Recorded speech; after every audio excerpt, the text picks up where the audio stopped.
The air in our Seattle apartment was thick with the scent of rain and coffee, but that night, it carried something heavier, an electric tension I couldn't name. I woke to the faint pressure of a hand on my chest, fingers warm through my thin t-shirt, and my heart stopped. Lucas, my straight-as-an-arrow roommate, was touching me in my sleep. I froze, my breath caught in my throat, as his hand lingered for a moment before slipping away. In the dim glow of the streetlights filtering through our window, I saw his silhouette shift on the couch across the room. Lucas, 25, with his blonde hair always a little messy and those blue eyes that could charm anyone, was fast asleep, oblivious to the chaos he'd just unleashed in me. I'm Elias, also 25, a graphic designer with curly dark hair and a tendency to overthink everything, especially when it came to my carefully hidden feelings for him. We'd been roommates for a year, sharing this cramped Capitol Hill apartment to split the insane rent. Lucas was the golden boy. Confident, athletic, the kind of guy who dated half the women in his marketing firm and never seemed to notice how I looked at him. I'd spent months convincing myself my crush was a dead end. He was straight. I was just the quiet gay guy who paid rent on time and kept the fridge stocked. But that touch, accidental or not, cracked something open inside me. The next morning, I stood in our tiny kitchen, gripping my coffee mug like a lifeline. Lucas stumbled in, yawning, his t-shirt rumpled and his hair a disaster. "Morning, Eli," he said, flashing that easy grin that made my stomach flip. Did he know? Had he been awake? My mind raced, replaying the moment his hand pressed against me, soft but deliberate, like he'd been reaching for something in a dream. "You sleep okay?" I asked, my voice tighter than I meant it to be. He shrugged, pouring cereal into a bowl. "Like a rock." "You?" I nodded, avoiding his eyes. The weight of that touch sat between us, invisible but suffocating. I wanted to ask him, to demand answers, but the words stuck in my throat. Instead, I watched him eat, his spoon clinking against the bowl, and wondered if I'd imagined it all. That day at work, I couldn't focus. My design project, a poster for a local music festival, blurred on my screen as my thoughts spiraled. Lucas had never shown any sign of being anything but straight. He'd brought home dates, laughed about his type, tall, brunette, usually named Sarah, and never blinked when I mentioned being gay. But that touch felt too real, too intimate to be nothing. By the time I got home, my nerves were frayed, and Lucas was already there, sprawled on the couch with a beer. "Rough day?" he asked, glancing up from his phone. I hesitated, then sat across from him, my heart pounding. "We need to talk." His brow furrowed, but he nodded. "What's up?" I took a deep breath, the words tumbling out before I could stop them. "Last night you touched me, in my sleep, on my chest." Lucas froze, his beer halfway to his mouth. For a second, his face was unreadable, and then a flush crept up his neck. "I what?" "Eli, I was asleep. I didn't mean." "Didn't mean what?" I pressed, my voice sharper than I intended. "You were on the couch. How does your hand end up on me?" He set the beer down, running a hand through his hair. "I don't know, man. I must have, rolled over or something. I'm sorry if it freaked you out." His apology sounded genuine, but his eyes wouldn't meet mine. There was something there, guilt, maybe, or something deeper. I wanted to push, to demand the truth, but the air felt too fragile, like one wrong word could shatter everything. "Okay," I said, finally standing. "Just don't let it happen again." But as I walked to my room, I knew it wasn't that simple. Something had shifted, and there was no going back. The next week was torture. Lucas acted like nothing had happened, cracking jokes and leaving dishes in the sink like always, but I couldn't shake the memory of his touch. Every time he brushed past me in the kitchen or laughed too close, my skin buzzed with awareness. I hated it.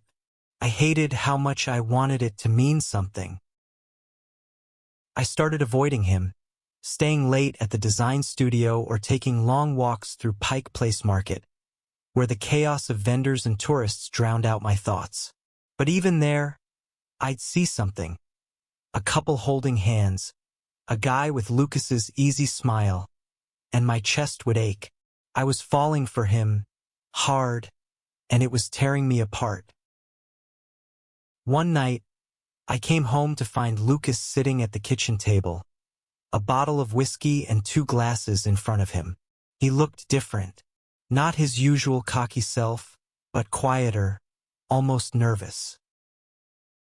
"Eli, sit," he said, nudging a glass toward me. "We need to clear the air." I sat, my guard up. "About what?" He poured whiskey into both glasses, his hands unsteady. "About the other night. I've been thinking about it, and I owe you the truth." My heart stopped. "The truth?" He took a swig, grimacing. "I wasn't totally asleep. I was out of it, but I knew it was you. I don't know why I did it. I just did." The room spun. I gripped the table, my voice barely a whisper. "Lucas, you're straight." He laughed, but it was hollow. "Yeah, that's what I've always thought. But lately I don't know. I look at you, and it's like I'm seeing you for the first time. And it scares the hell out of me." I stared at him, my mind blank. Lucas, the guy who'd never questioned his identity, was questioning it because of me? It was too much. I stood, shaking my head. "You can't just say that and expect me to." "Lucas, I've been trying to get over you for months. You don't get to do this now." "Eli, wait." He reached for my arm, but I pulled away.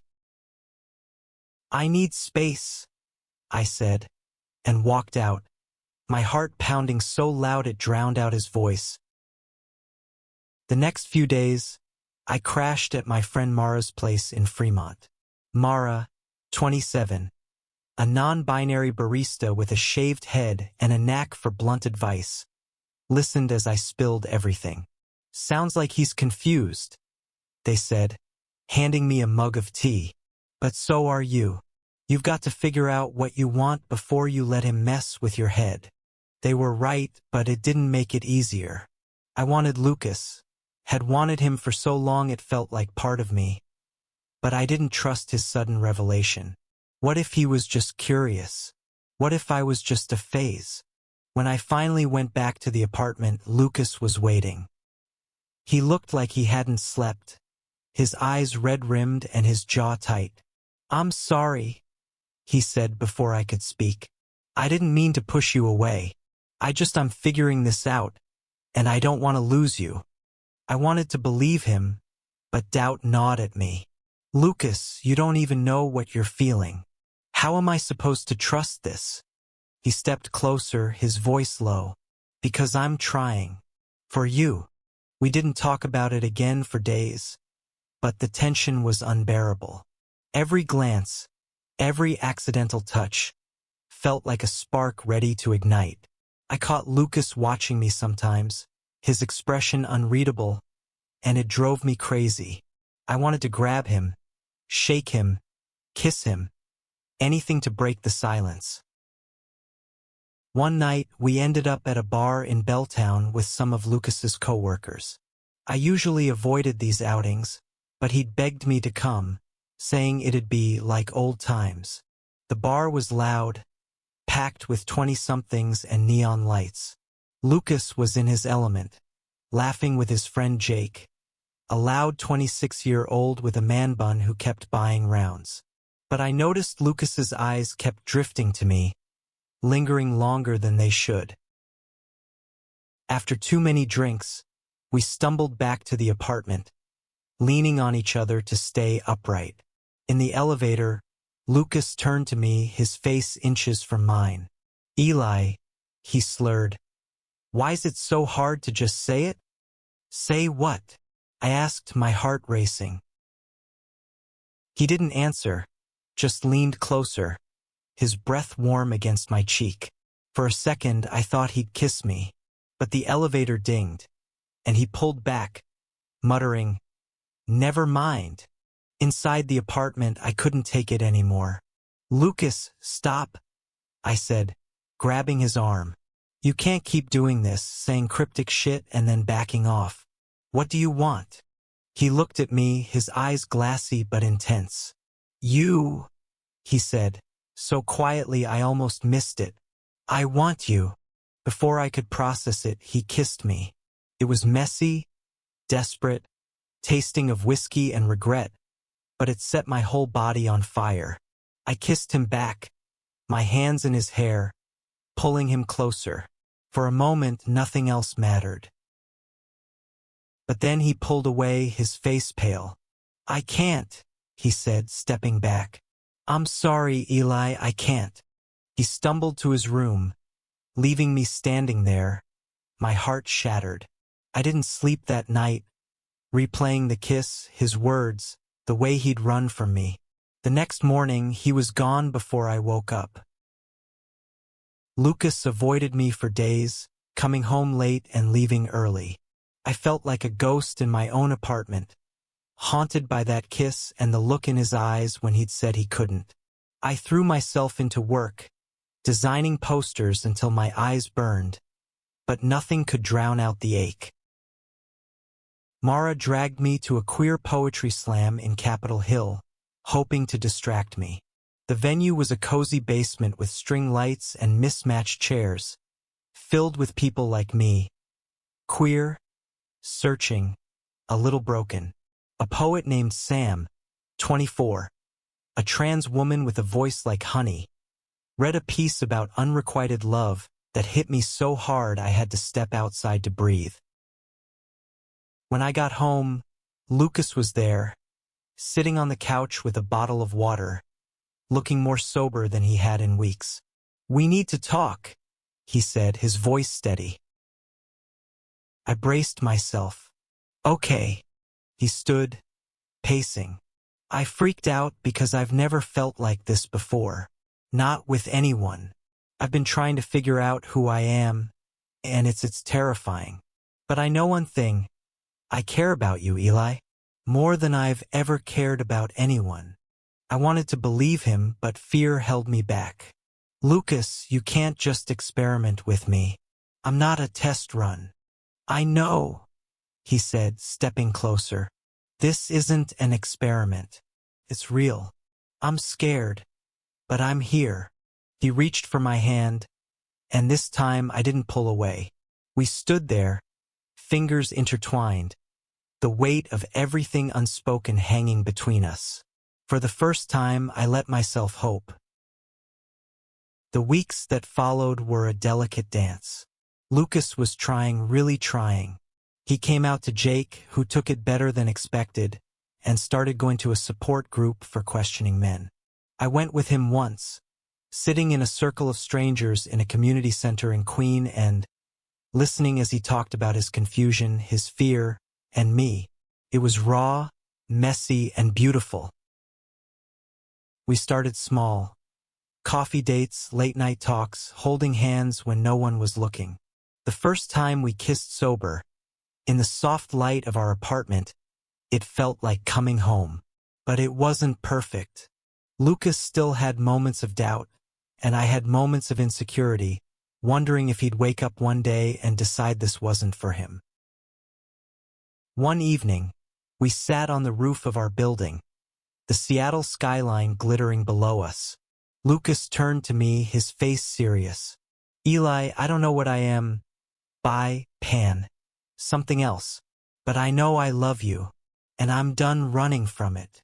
I felt tears prick my eyes, but I smiled. "I love you too." We didn't have all the answers. The world wasn't always kind. Lucas got stares at work, and I got questions from friends who didn't understand. But we had each other, and that was enough. The note on our coffee table, scrawled in Lucas's messy handwriting, said it all. Love changes everything. As we sat there watching the city lights, I realized that sometimes the most unexpected moments, the ones that scare you the most, can lead to something worth fighting for. Lucas had touched me in my sleep, and everything had changed. But maybe, just maybe, that was the beginning of something real.